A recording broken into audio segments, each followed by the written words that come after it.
Congratulations! You have found WrestleShoot, hosted by the Wild Thing Rob Wilds and the ladies' man Chris Casanova. Combined, we have 40 years of wrestling experience, and we're here to share those experiences, stories, and knowledge with you over the podcast airwaves. We'll be joined by friends of ours from time to time to share their stories and experiences with you as well. So climb aboard the crazy train we call WrestleShoot. We know how to do it, and we do it real well.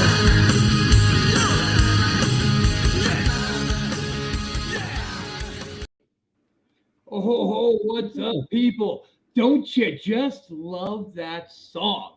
Ooh. I get into it, man. It just energizes me. It's like just play some drums, nothing would get us more pumped up when we was heading to that squared circle than hearing that just blaring over the speakers.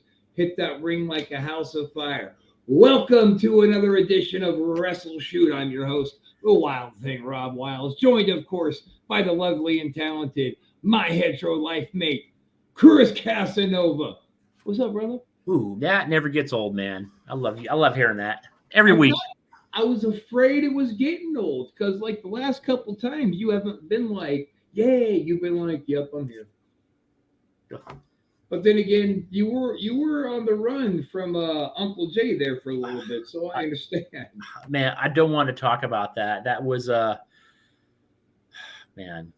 Things seem to have kind of cooled down a little bit. I mean, let's hold on to hope. How about you? Good on your end? It's cooled down a little bit for me. Yeah, I mean, except for there's some kind of a noise coming from the house, and it's got me jumpy. I don't know if it's somebody beating in my door. I don't know if it's that tree limb out there maybe tapping on the roof when the wind's blowing. That's freaking me out a little bit, but I'll get to the bottom of that. That's not going to be a problem. Okay, God willing. I hear you. Psychopath will just leave us the hell alone. So we got a pretty cool WrestleShoot lined up for today. Yeah, I'm excited, man.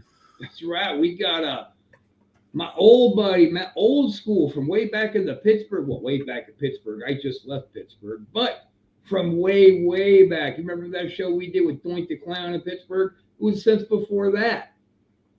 Wow. Gosh. Yeah, it went on his television show. It was Al Levine's Sports Talk or something like that. Where Big Jim was the co-host. And I swear, I was sitting here, right? And Al was sitting here, and Jim was sitting here. And I kept leaning over and talking around Al back and forth with Jim. Finally, he goes, this is my show, right? That's why I'm in the middle. I was like, yeah, okay, sorry, my bad. That would have been awkward for me too, man.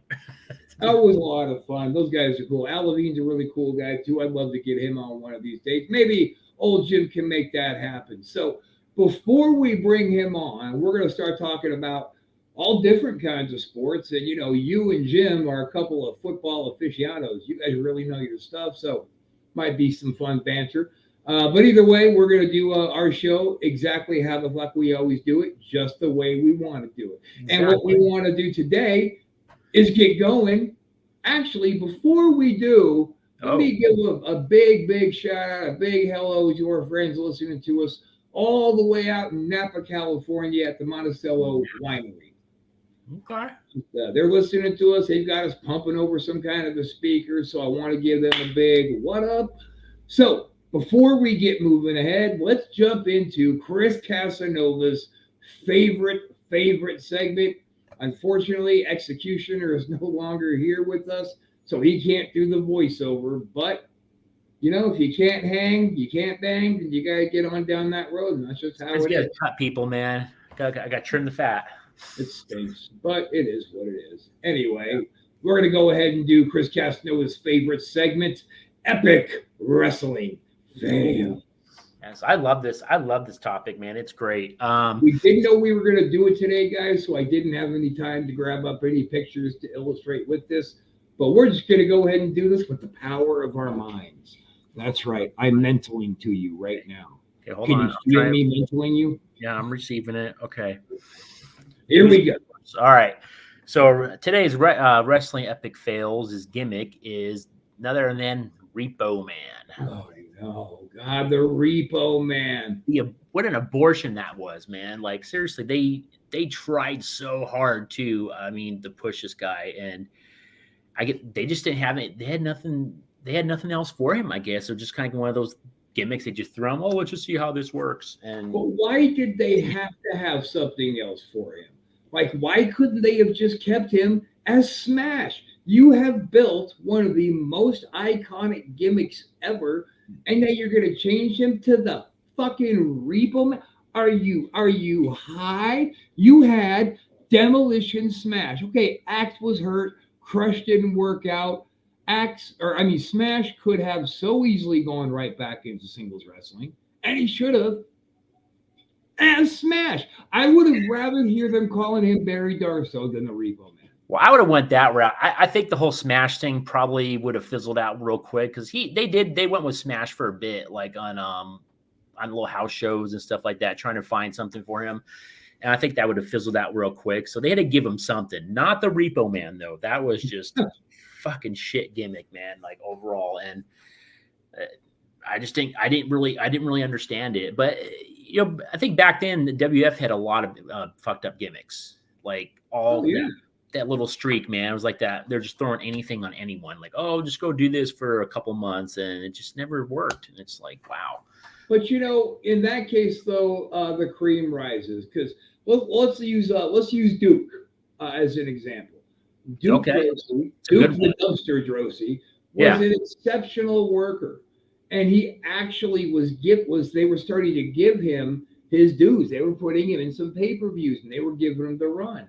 Yeah. Duke was a drug addict, and he became a big headache to Vince, and he's the first one to admit it.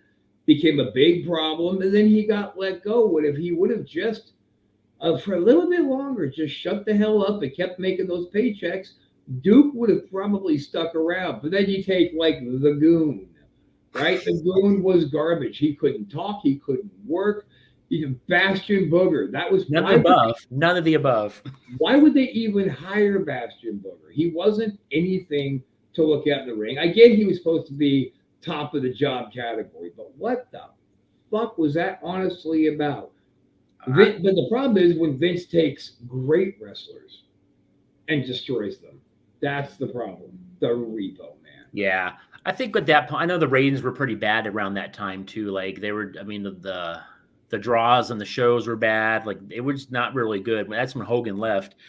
I think they're just trying trying to do anything they want and just throw this on that person. It just didn't work. There was, for at least a couple years, there was like tons of gimmicks that were just failed. But they redirected him over to WCW where he was the the Blacktop Bruiser, something like that. Something like that, yeah. It was another horrible gimmick. WCW should have just said, "Here's Barry Darso."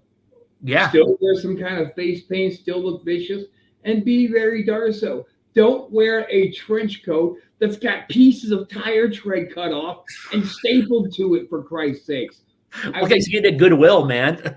Yeah, and I'll tell you, the day that he debuted and he walked up to the camera and went, "Pay your stinking bills." I was like, oh no, that is Smash. No. So yeah. They put him in a feud with Macho Man for a minute, though. I remember that for a minute. Not a minute. For like 10 seconds. They stole his car or something like that. Yeah, it was somebody for Randy to go out, smack around a couple times with some house shows, a couple TV shows, and then that was it. Because he repoed his scepter or something like that. That's right. It was a scepter. Yeah. Yeah, that's right. he repoed something from him. You didn't pay your stinking bills. Oh, fuck's sakes. I mean, seriously. And I hate to drop the F-bomb too many times in one episode, but for fuck's sakes, why? Why did you take Axe or Smash from Demolition and turn him into this? Like, what did Crush have to lose? Crush nothing but benefited from being Kona Crush, brother. We used to squeeze the coconut or the pineapple. Or the clown. My grandfather was a clown, brother. Oh, he made your little children laugh, brother. You'll make them cry. Dude, you're white. What are you doing? Yeah, you're not Samoan, dude. That's like trying to call me the new Too Cold Scorpio. Yeah, that's not going to work on so many. Dude, I would pay money to see that, dude. Seriously. I would pay money, lots of money. Did he do the 360 Oh, yeah, smash and shit? Or about Flash Funk, man. That'd be even better. Flash Scorpio. So Ooh. it was a shame, but Barry, after he left WCW, Yeah. he got back onto the Indies and he started revamping Smash. He started tag teaming with Dax again, and they went back to their greatest times. I mean, they're still doing it even today, as I understand it, which is maybe a touch embarrassing to see a couple of senior citizens wearing, makeup and spikes and then beating young guys. But I'd still pay to go see him. And they're wearing T-shirts too, unlike Ric Flair. Yeah, thank God. Yeah. Thank God. Yeah, Ric Flair running around showing off his bitch tits. That just kills me, man. Oh yeah. I'm just like, dude, I don't want to see that anymore, dude. Yeah, I'm just gonna turn the channel here. Fuck yeah. So anyway, do you got anything else we want to add on to the epic fails of how bad the Repo Man really was? I have to say this: you do that voice pretty well. What? Pay your stinking bills. Yeah, that's great, man. It sounds just like Barry Dorso, man. I remember when last time I was with LOD, I heard Joe. I gotta stop saying their real names. I heard Animal asking me a question, and I turned around and went, "Well." Both of them almost peed their tights. Oh, I bet, dude. That was really good. I'm surprised you did that.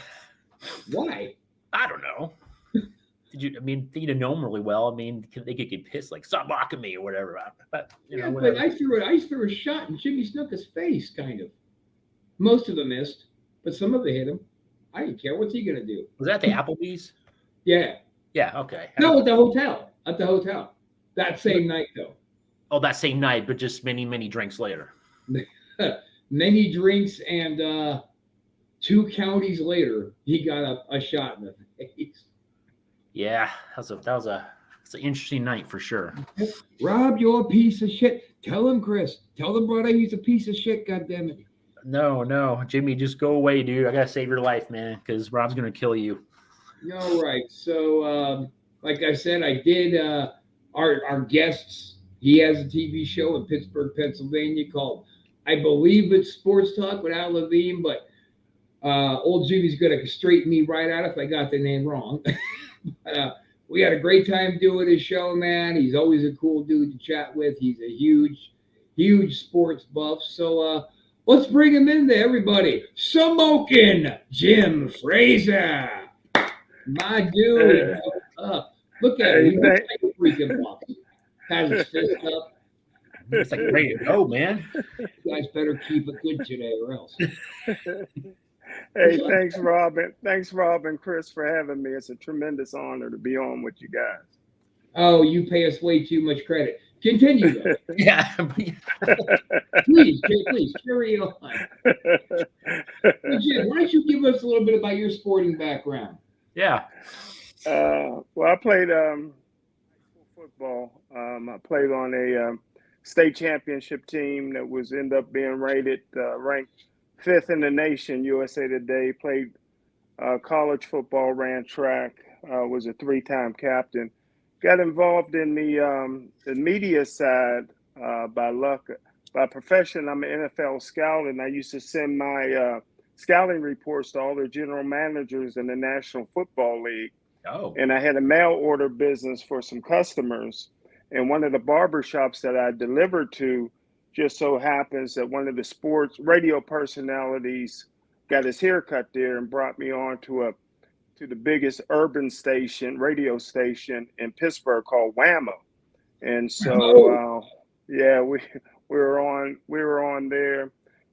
Also, I'm the senior vice president of a nonprofit organization that ran the Connie Hawkins Summer Basketball League, the Willie Sargent MVP banquet, which is the second largest banquet in the state of Pennsylvania, next to the Dapper Dan banquet. I'm the director of the City League Hall of Fame. I'm in the Pennsylvania State All Sports Hall of Fame. So, try to stay busy, Rob, for the most part. Word. Nice. You do stay busy. You are a busy guy, man. I'm always keeping track of what you got going on on Facebook. I'm a look at Jim, man, just keeping himself relevant every damn day. I got to work hard to keep this kind of relevance. He goes so far as to throw up pictures of hot women on his Facebook just so people are checking him out. Well, I tell you what, Rob, there's not much to do in Pittsburgh, as you know, but we are blessed with some beautiful women. The Steel City Beauties can stand toe to toe with anybody coast to coast. That's true. You got those women with those perfect chesticles going on. Chesticles. But see, the great thing is, Jim, I just moved out here to Tampa, so I get to see versions of the Pittsburgh Beauties all around me, just walking down the street all the time. I'm like, oh, this is great out here. So many. You are tremendously blessed. Yes. Tom Brady and the Tampa Bay Buccaneers came up a little bit short today, so I'm sure there's some sad people out there in Tampa and Orlando area. Pittsburgh came up short on Thursday against the fucking Browns.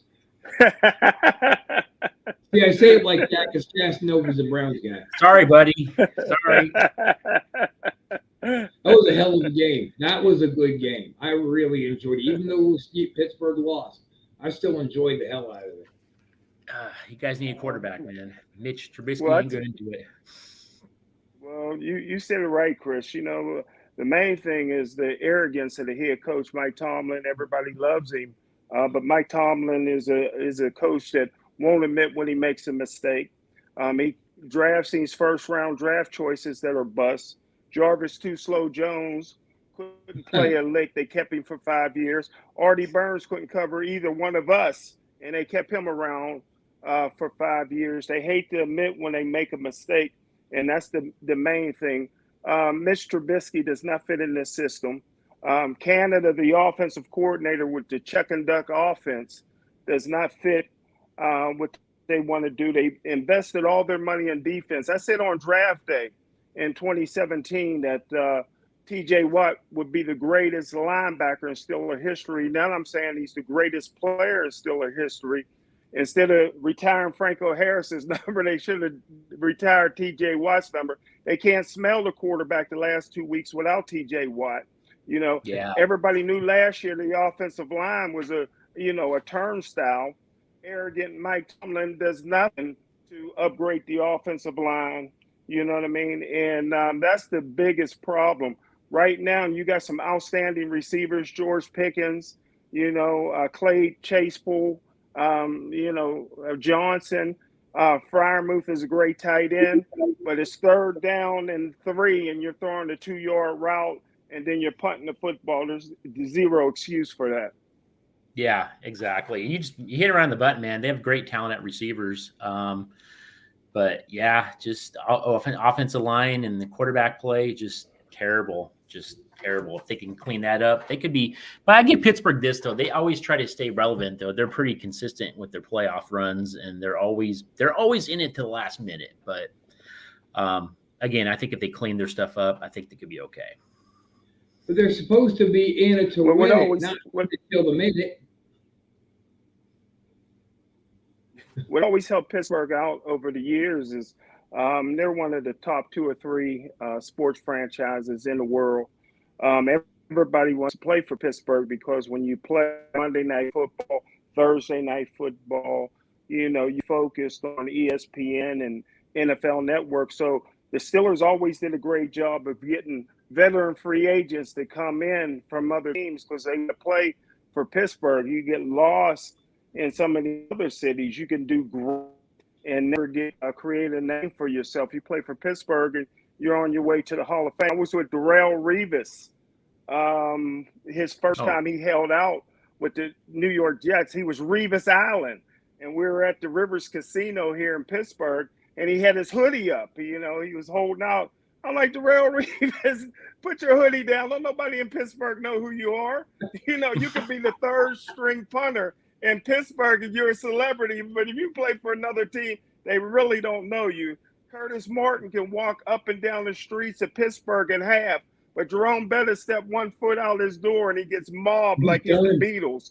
So if you play for the Pittsburgh Steelers, even if you're Charlie Batch, who the brittle brother Charlie Batch, who played 15 years and had about 37 injuries, Charlie Batch is still doesn't have to pay for a stake in the city of Pittsburgh, and he was always the third string quarterback. So they love their Steelers here in Pittsburgh, and if you play for another team.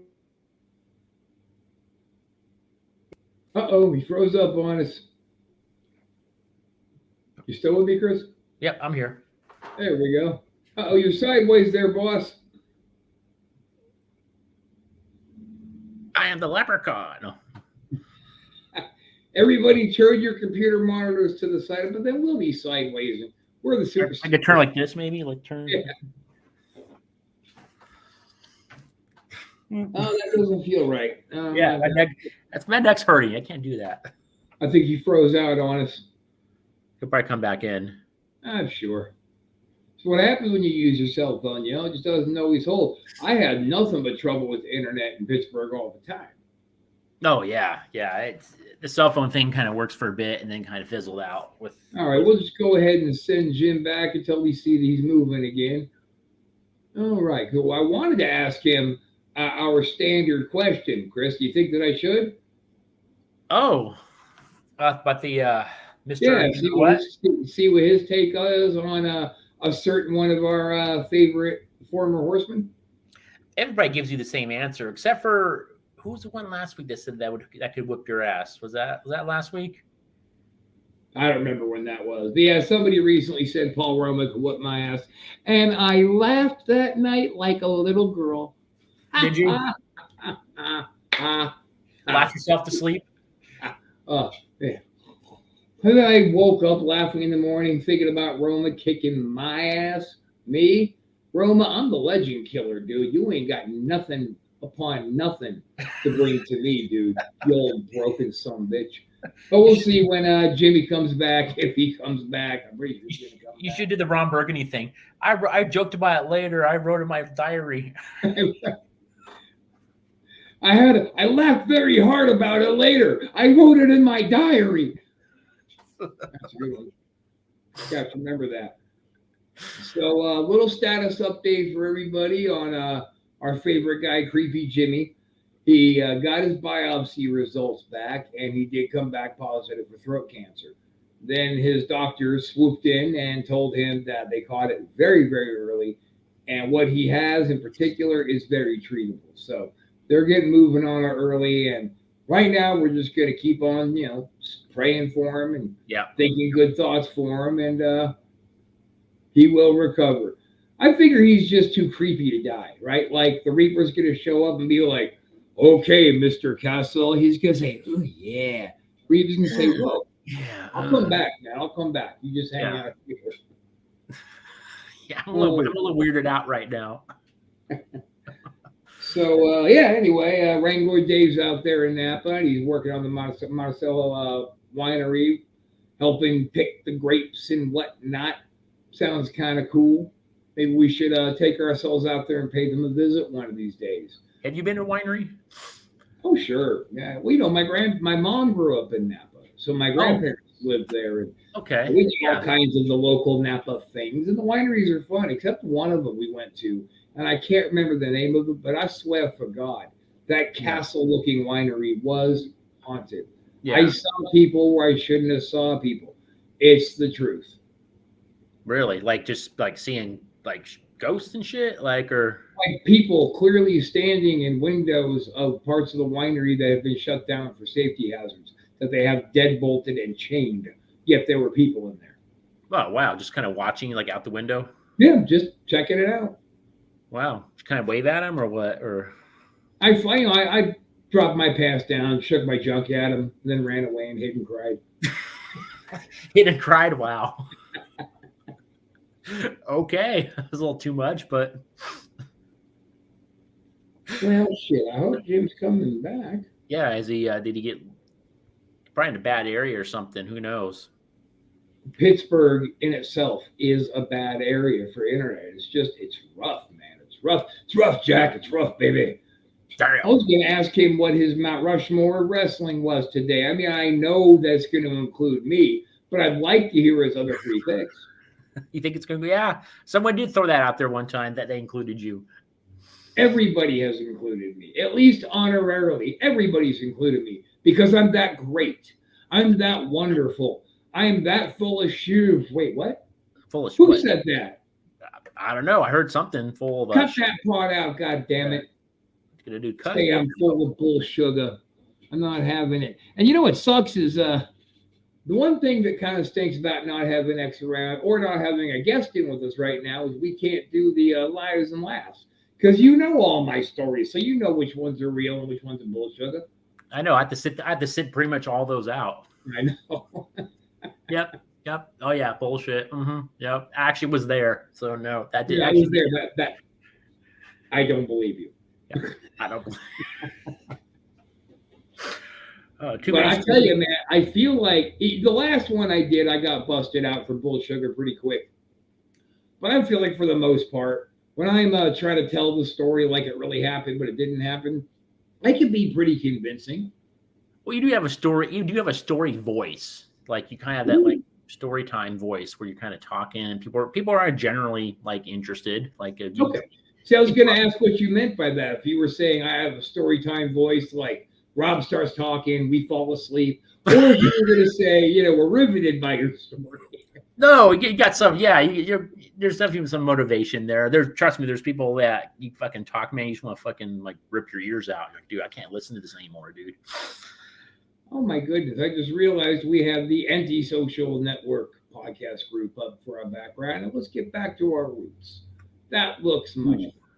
Looks like the old wrestling ring, man. Kind of. I miss that ring. That was a great bumping ring, man. I loved it. Probably the best I've ever been in. We actually had that ring for the viewers. We had that 16 by 16 custom made.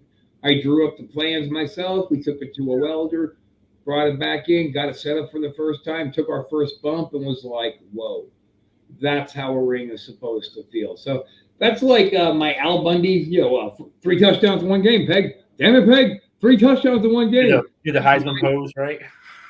That's my big success story is I built a great ring, damn it. Well, I didn't actually build it, but I designed it. Yeah. Polk High. Let me see. Did we lose you, Jimmy? You should talk about your legends, man. You got to come up with something, man. I think you should come up with one. What? You should talk about your legends, your legends thing. Which legends thing? Your legend segment. Oh, where are they now? Yeah, should bring one of those up. Yeah, you mean right now? Oh no, we can talk about them. Yeah, just bring up a legend. All right, well, let's talk about Dusty Rhodes. Oh wait, we know where he is. Oh, let's go over the Macho. No, we can't do that one either. How about Ravishing Rick? Whoa, dead too. Shit. How about Mr. Perfect Kurt Hennig? Nope, can't do that one. Shit. Can't run that one either. They're dropping like flies, man. I mean, what? We want to talk about Eddie Guerrero? Shit, no. Oh. I got it. Chris Benoit. Yeah. That's swing and a miss, Rob. Swing and a miss. Not even a chuckle. Oh, well, good try. They want to talk about. Seriously, pick somebody. Let's talk about you guys join in, man. Somebody feel free to feedback, man. We're not getting any feedback right now, but everybody's kind of sitting on the edge of their seats, I think, wondering when I'm going to bring up a diatribe about one of our old business associates. And FYI, I'm not. No, do not. Yep. No, I'm not. We will be, however, immediately following WrestleShoot. I'm cleaning up closet plug. You can tune into that one. But here on WrestleShoot, we're not going to give that guy one more second of airtime or publicity. Yeah, no, don't wait. I wouldn't waste any breath on that, to be honest. Yeah, because I'm getting pretty up there, man. I'm actually, I don't want to lose my last breath. I know. Let me tell you about. It's funny, we were doing just thinking of dying on the air. We were talking earlier with the Butcher, our newest personality here on the Anti-Social Network. Oh, yeah. Group.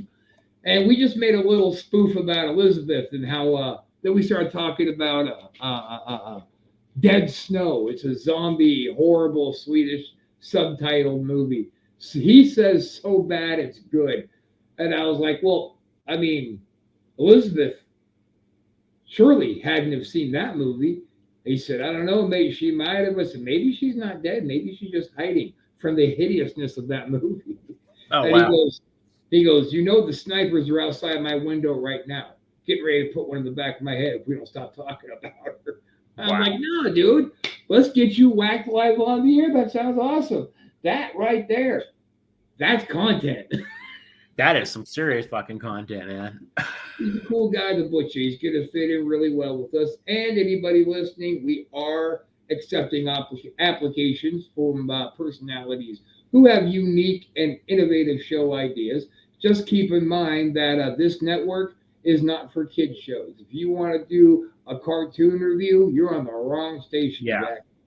Now, if you have somebody who wants to do an adult movie review, maybe we could talk about that. We're just not going to talk about politics or religion, and there's no wiggle room on that one.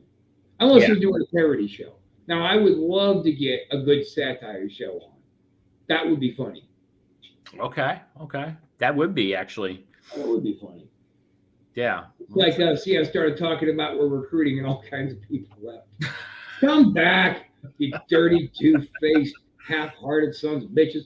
Oh, my God. Then now they're coming back. Look at that. It's like they were just maybe they were all restarting their computer at once. Wow. Oh, by the way, I watched that match of yours with Harley and Andre. Oh yeah, that was good shit, huh? Yeah, that was a very, very good match. Long, but ended with a double disqualification or something like that, double count out or something. It was they ended it. It was a good match though. When he picked up Andre, that was like the first slam ever. So Hogan was the first slam ever. I think the first one who slammed Andre was Harley. I was a Superstar. Well, Superstar got him up. I think he's the first one who did the body slam with Andre. Oh, regardless, fucking But Harley just did. Because we are a wrestling show, we jumped over to the Butcher show. That's his background. But I did that so I could show you some comparison photos we put up of Tony Khan. I proclaim that there are two sides to Tony Khan. There's the sides. There's the stoner Tony Khan, right? The pothead, the guy who just tries to be really laid back before the shows. And then there's show day, all coked out Tony Khan. Look at him. Eyes are huge. He's all oily and bugged out. Yeah. Woo, yeah. Tony is wired right there. And if I say somebody's on coke, you know it's the truth. You know they're on coke. I can spot that shit. Dude, it looks like that, man. Put that up one more time. I got to see that again. All right, let me switch back over to the Butcher's channel. I'm scared just even bringing him up, that guy. He's terrifying. All right, Tony Khan on your any given Sunday, just kind of gabbing, stoned out of his brain, having a good time. He's so high, he actually had to wear his glasses. And then here comes show day when he's all slacked out of his brain on a big mountain of whiteness, not wearing his glasses because they're just in the way. Fucking take that shit off. Take that shit off. Yeah, we're clearly just struggling to fill some time here. We've been waiting for him to come back, but I'm getting the feeling Jim's not coming back. Yeah, maybe he's in a bad area. Who knows? Or maybe he doesn't like it. He's in a bad area. He's in Pittsburgh. He needs to be out here in Tampa. You need to be out here in Tampa, you miserable bastard. Yeah, sitting on the beach, looking at the views. Maybe you're going to buy your houseboat out here. We'll broadcast WrestleShoot live from the bow of the houseboat. Oh, yeah. Sick. That's going to be amazing. Sit on a little boat, just chill. It's going to be awesome. I don't think it's going to be that little. Oh, it's going to be good size. Yeah. Well, you said little boat. Oh, were you using a little boat like mini motel? Yeah. The little gimmick I run all the time. You know that. What the hell is a mini motel? I don't know, but it sounds cool. It sounds cool. What's I had a dream the other day that I was actually getting ready in the ring to square up with Paul Roma. And you were standing in my corner. Our hopefully still manager, Satranic, was standing in our corner. And I was getting ready to throw hands on Roma, and then all of a sudden, here comes Tully Blanchard storming down to the ring. Wow. I wonder if Tully Blanchard is still taking bookings and we could have a kind of Horseman-ish reunion. I don't know. He was with AEW, wasn't he? Yeah, because don't get me wrong, I love Tully. He's one of my favorites ever. But I would love the opportunity to slap the shit out of Tully Blanchard right along with Paul Roma. All right. I don't think either of those fools would have just a heartbeat of a chance against us. And we're not even close to our prime, but we can still mop those old fucks up. Pretty much, yeah. Roma's still in pretty good shape, though. I know Tully doesn't look that great anymore, but no, Tully doesn't look that great. But Tully never really did look that great. He never really had the pro wrestler's body. He just had a fit guy's body. Yeah, like okay, I'm somewhat fit, and that's it. I wouldn't even say somewhat. He was fit. He was obviously a guy who was in good shape, but he wasn't all juiced up and muscled out like the other boys was. Yeah. So I'm still having a good time. We're just chatting a little bit of wrestling. What have you been watching AEW lately? Ever since they took the belt off Punk and any of that? No, I don't. I really watch it, man. It's on like 2 or 3 times a week, dude. Like, which to me, I think that's a little fucking overkill. It's like AEW Rampage, AEW Dark, or some shit, and then AEW something else. I can't remember, but they're like 3 days a week, dude. I'm like, is Dark on TV? I thought Dark was an online show. Maybe it's an online show. Maybe it is an online show. Yeah, the Big Show hosts that, right? Yes, and he must. And it's twice a week though. But still, I don't know. That's a lot, man. That's still a lot, I think, for AEW. Well, apparently, since stripping that belt off of Punk, I guess just a couple of weeks ago, they've already done 2 title changes for their big belt. Look at me, 2 title changes. 2. This is our heavyweight champion where only the best of the best gets it.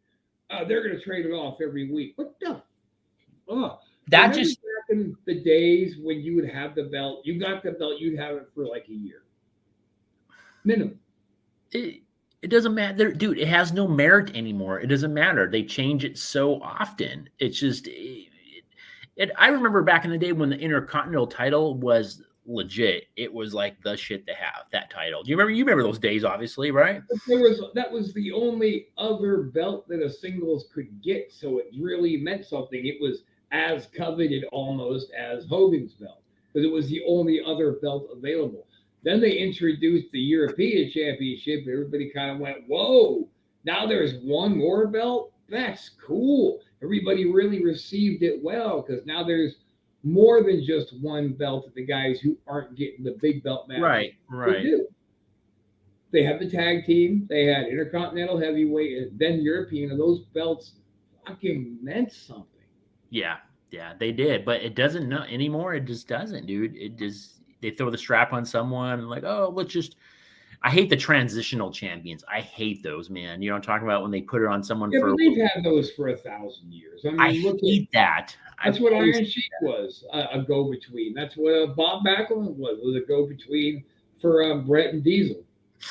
I hate it. I don't know. I guess maybe they have their place, but I've never been a fan, never will be. I've always thought, why don't you just have if you want to turn it over to a baby to a baby, have them wrestle for it. Yeah. Do the actual show. And then let the new guy beat the other guy. They could shake hands and they could have a rematch later. And that would add validity to the belt instead of, now it's just going to be assholes getting title matches. Now it's just going to be good guys getting title matches. They should have mixed it up like that, where baby worked baby. People say, nobody cares about that. And in general, that's true. That people don't care to see a heel, baby match unless it's for the belt. I'm not talking about a belt. I'm talking about the belt. Yes, like Hogan and Warrior, like that mattered. Like it was mattered. Half and half. Like people were like, it was split 50-50, I think. Yeah. Like and I would say Brett and Diesel, but we all know that Brett was such a crybaby prima donna. He never actually liked to job the belt to anybody. There had to be a gimmick in play. So Yeah. we couldn't do a screw job gimmick with Diesel taking it from Brett. So that was just Brett being Brett. And let's be honest, Yeah. everybody who's ever met Brett understands that he's a boo-boo face crybaby little bitch. Of course. He really only cares about himself, except for making the match a 5-star match the best that he can. But then again, the other side of that is Brett just looking out for Brett, making sure the match is good. Of course, yeah. It's all about it's always about Bray and always will be. Yeah, and which is, I mean, don't get me wrong, he's definitely one of the tops of all time. He's good, but I can think of a few other people that I'd rather watch. Now, see, I would go farther and say that Brett is great, but calling Brett one of the greatest of all time, I think I would put Shawn in that category before Brett, to be honest. Shawn, well, yeah, I guess Shawn overall was better. I mean, work wise, they were probably the same, but Shawn was better on the stick. Shawn had more charisma. Shawn can draw the attention of the fans a lot more. And Shawn drew full houses when Brett didn't. I mean, I remember when Brett was one of his champ runs. Me and old Doug Damien went out to a house show in Sacramento to go see him, and the house wasn't full. It just simply wasn't full because Brett wasn't packing the places out. Ever. No. Yeah. Yeah, and I remember when Brett was coming to the ring, I was so enthralled by Brett before I went to school that all I could see was, here comes the Hitman with that perfect Winged Eagle championship belt strewn around his waist, and I'm just looking at him. Doug was a Brett fan too, but he was looking at the whole picture, and as I'm later on going home, he goes, did you notice they didn't really scream that loud for Brett, like when he came out or when he won? I'm like, no, I didn't. Because I didn't. I was mesmerized by who was at that crazy. Time the second best wrestler in the world to me. You the first was, no, I didn't. I was too mesmerized looking at the Hitman. He wasn't getting up on the ropes doing nothing. He just stood up, he took his belt, he did the kiss the belt gimmick, he rolled out, went around, slapped hands, powdered off to the back. That's Brett being Brett. And I was totally sold on it. You know, to me, it was Ric Flair, then it was Bret Hart. Damn, that's crazy. Yeah. Rick and Brett had some good matches with each other. But I want you to tell everybody, Hitman, that you think you're better than me. Yeah. That makes sense, though, because I mean, it was back in those early 90s, 92, 93, 94, where Brett was their main guy for a while. And yeah, that's when they were kind of like hurt for money, but their draws weren't that great. They were kind of like in trouble. Mercury was in the toilet. WCW was killing them on the radio, right? That was in the Monday Night Wars. WCW was killing them. Getting close to, I was like, it was getting to the point where that was coming, but that's where everybody left for WCW. Like when the old brothers fucking left, it was Duggan and Savage and fucking everybody that left except for Taker. Started off by the march off from Scott Hall and Kevin. Yeah, it really did. Marched off, and Hogan was already there, and the old brothers were kind of hanging out. Savage was already there first, right? But the real revolt happened when Scott and Kev bounced up out of there.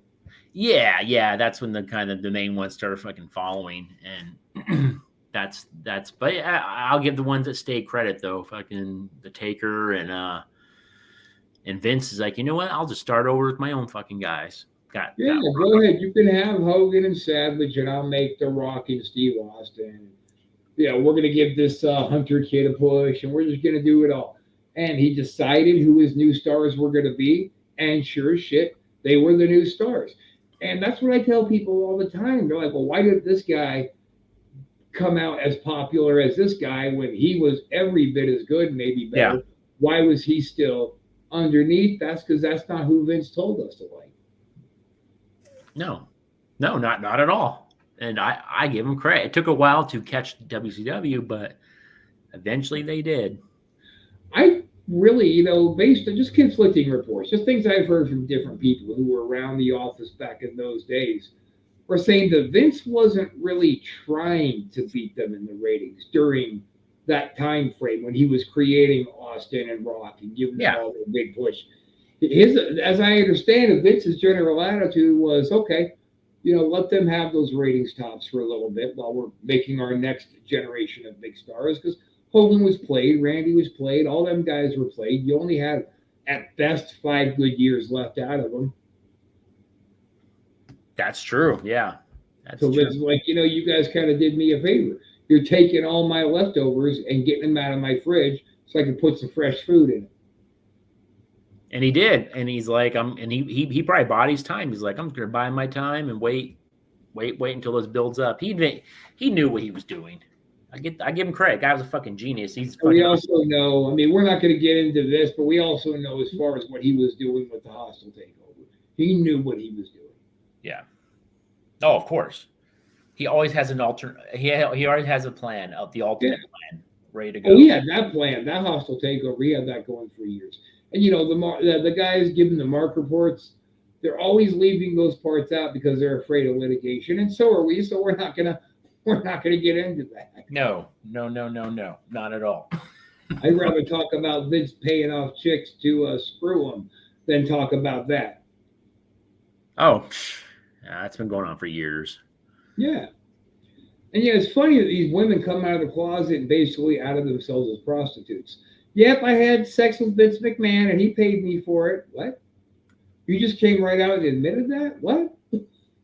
I still don't have any sympathy towards that. I get it, the certain aspect, but it's like these ones that have happened years and years ago. And it's like, oh, now you're coming out. Like, oh, you just thought about it now? Like, do you need money? Like, are you trying to find the right time to strike? Like, I wouldn't feel bad for them. They got paid to have sex. I don't feel like you can feel bad for Cosby's victims. You can feel bad for that. But sure. As far as the rest of it goes, like oh, and it's our Trippy Jimmy is here. Oh, that was probably the creepiest appearance ever. Yeah. Ugh. He comes in, looks at his camera, and then he vanishes. What the dick? Yeah, that kind of threw me off for a minute. I forgot. All I know is he better get where the fuck he needs to be getting to so we can do the cleaning out the closet show here in about 15, 20 minutes. Clean out the closet. Yeah, you want to hang around backstage in case old what's his name decides to come on the show and you could mediate? Yeah, I'll hang out backstage. I'll let you guys do your thing, and then if he comes on, I'll jump in if needed. We both know that he's not going to, but you never know. No, part of what happened is it'll be a message at the end, like it was last time. Yeah. But anyway, he who shall not be named on WrestleShoot, we're not going to name him. We're going to move on. Yeah, let's just move on. And but yeah, the whole Vince thing, the whole women thing. Yeah, I agree. They got paid for a service, and we'll call it a fucking service. You did your job, and now fucking move on. Instead of that's like us getting paid our regular paycheck for work. And then coming back saying, well, give me the same amount or I'm going to sue you. What? Yeah, exactly. But morally, it wasn't morally right what he did. Fuck off. But it was morally right what you did? Like, that's the thing, is you hear that. You hear those same words coming out of most of their mouth. Morally, what he did to me was wrong. Yeah. Well, that was what you did right. You screwed the guy for money. What are you talking about? You knew you were going to get paid. You did the deed. Yeah, you didn't think there was anything wrong with that when you were going to the bank, did you? Oh no, yeah. They need more money. Who knows, man? It's just, and I think that's probably the case. To be honest, I call them opportunists, man. I really do. They're taking an opportunity to try to get more than they fucking deserve. Fuck off. You don't deserve shit. Move on. Right in the fuck old bastards. Well, listen, man, I think we need to take us home about 10 minutes early so I can go get the next show set up. We never run them back to back like this, so I got to go through and create the room. I got a couple people I'm working on to come on and hang out with us next week, and we'll know more soon.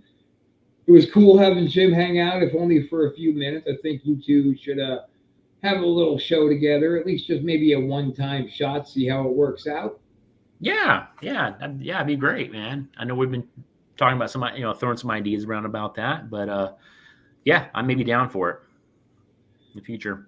Okay, so real quick, just in the sense of full disclosure, if you guys out there are looking to get a hold of us, and let me just make sure I have the right addresses. We just literally set this email up. Shoot us over a line if you have any show ideas. There it is. If you have any show ideas, or if you're interested in running a show yourself, send us an email at the antisocialnetwork22@gmail.com, and we'll get back to you as soon as possible. So on that note, Mr. Chris. Eat Rab. On that note, let's go ahead and call it a day, man. Thanks for hanging out with us, guys, and we'll see you next week. Yep. See ya.